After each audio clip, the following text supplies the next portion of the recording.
Hi, this is Martin with My IELTS Tutor, and today we're going to talk about speaking. Specifically, I'm going to give you some tips to help you score 8 bands. That's right, 8 bands. So let's begin. Now, essential tips for 8 bands or more. First of all, you don't want to memorize the answers. A lot of times students will try to find lists of questions, cue cards, follow-up questions, general questions, and they'll try to memorize the answers. First of all, don't do this. You can't remember everything that you've memorized. Second of all, the scorers are trained to identify memorized answers. Really, you should be preparing yourself how to answer the questions when you get them, knowing how to structure your answers and things like that. So do not memorize the answers. Another one is don't try to use big unfamiliar words. A lot of times students want to be able to think they're going to try to impress the examiners by using big words. Well, don't do this, because usually what happens is you make a mistake using that big word. You'll use it in the wrong way. Show you that you don't have a great vocabulary. Use the words that you know and are confident using. If you can use harder words and you know how to use them, by all means use them. But if you don't know how to use a word, use what you're comfortable with, what you already know, and what you're confident using. Now the next one is you want to use a variety of sentence structures. Now when you're talking about a sentence, you can have a long sentence or you can have short sentences. You want to have in your speech short and long sentences, simple and complex sentences. This shows that you have a good range of grammar in one sense. So speak in variety of different sentence structures. Next, correct grammar. Sometimes, now if you make a couple mistakes during the test, that's okay. I'm not going to expect that you're going to be perfect, but if you have a lot of mistakes in terms of grammar, it will affect your score. So you want to try to improve on your grammar as much as you can. So common mistakes are grammatical tenses, preposition use, article use, the words the, a, and an. I hear a lot of mistakes made with those. And then pronouns. One of the most common pronoun errors I hear is mixing genders, calling a boy her or a girl him. So you want to make sure that you brush up on your grammar. I recommend you spend time every day, at most an hour, brushing up on your grammar. The next tip is don't worry about your accent. You know, a lot of students are worried about their accent. Is my accent do I need to have a British accent? Well, the secret is you don't. Accent doesn't matter. Native speakers have their own different types of accents. I'm from the U.S., and so there are different accents throughout the U.S. Same thing in Canada, same thing in the U.K. Native speakers have various different accents, and so accent doesn't matter. What matters is that you speak clearly so that your words are understood. So you don't want to speak too fast, you don't want to speak too soft. You want to speak in a manner that the scorers can clearly hear each word distinctly. So don't worry about accent. Now, if you're not sure about a question, it's okay to pause to think. You know, if you get stuck, you can use different phrases. If you get stuck, don't be silent. Say something. So here are some phrases that you can say in case you get stuck. For instance, that's an interesting question. That's a good one when you get the question and you're not sure what to say. Or, I've never thought about that. You can use as well. Let me see. That's a good point. And the rest. There are other ways of saying this, but you want to make sure that if you're stuck, say something that can help you think. You know, stall for time. You don't want to have a long pause of silence. All right. Now the next tip is avoid using filler words and sounds such as okay. You don't want to use these. Sometimes it's okay. Even native speakers make those type of sounds, but only occasionally. For most people who are learning English for the first time or having difficulty, they tend to make these a lot. Try to avoid them. Other types of filler words are you know, or yeah, or right, or yes, well, like. We can say. Those are phrases and words that I hear all the time. They're put in like mid-sentence and they don't really add to what you're saying. In fact, they may take away from what you're saying. So try to avoid these.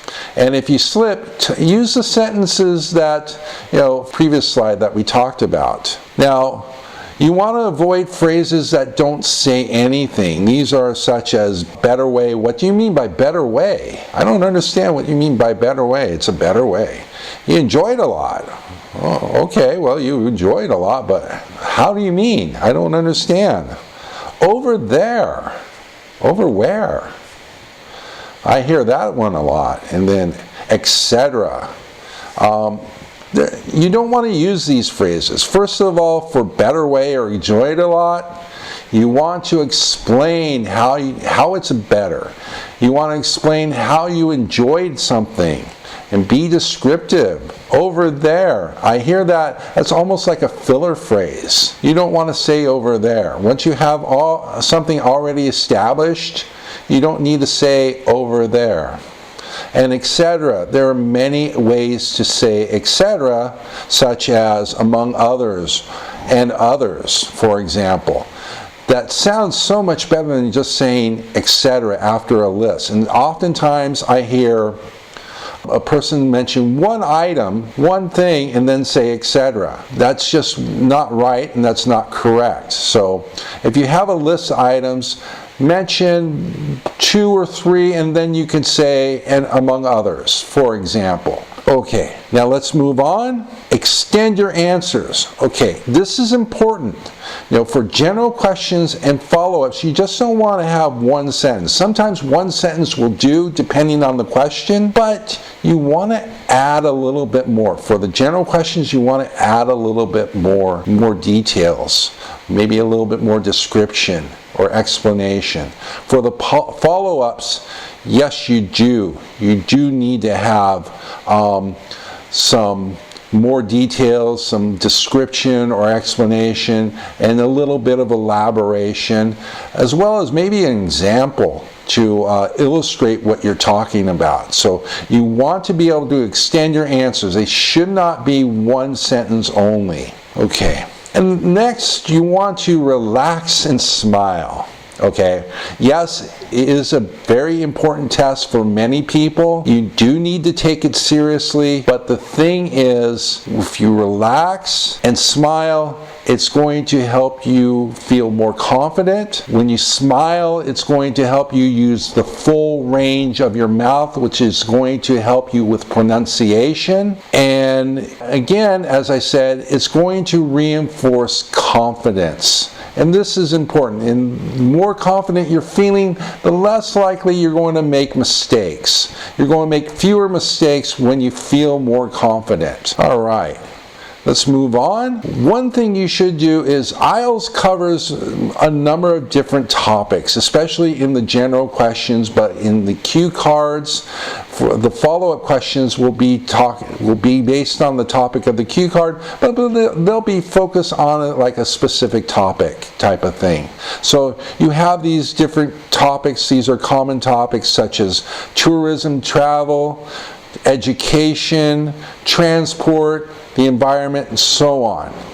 And so practice speaking about these. When you do that, you'll feel much more comfortable talking about these when it comes time for the test. Also, I recommend that you read about these topics. Read some articles about them. That way you can you familiarize yourself with some of these ideas and some of the topics, as well as learn subject-wise vocabulary about these topics as well. You'll be much more confident. You'll be much more capable of answering and talking about these topics. Right. Now, eye contact and posture. Now, eye contact, you want to have good eye contact with the examiner. Doesn't mean that you're going to stare at the examiner, but you want to have good eye contact with the examiner throughout the entire interview. You also want to sit up. You don't want to slouch, even though it's informal. Be presentable in sitting up straight, paying attention. You don't want to fidget with your hands, you don't want to shake your leg. Interview. If you have good eye posture and you have good eye contact and good posture, you're going to actually feel more confident as well. And so I really recommend that you do these things. Okay. Another important thing is to have the right attitude.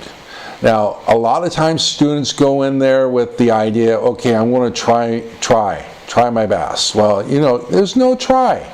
You got to do it. And they're focused on shortcomings too. I hope I don't make a mistake. Or they're too focused on the result. I want to get band 8, band 9. And they're so focused on that, they're not paying attention to what they're doing. So you want to focus on confidence rather than on your shortcomings. All right? You're going to make mistakes. Everyone does. Hopefully, if you focus on your confidence, you're going to make as few mistakes as possible, as necessary.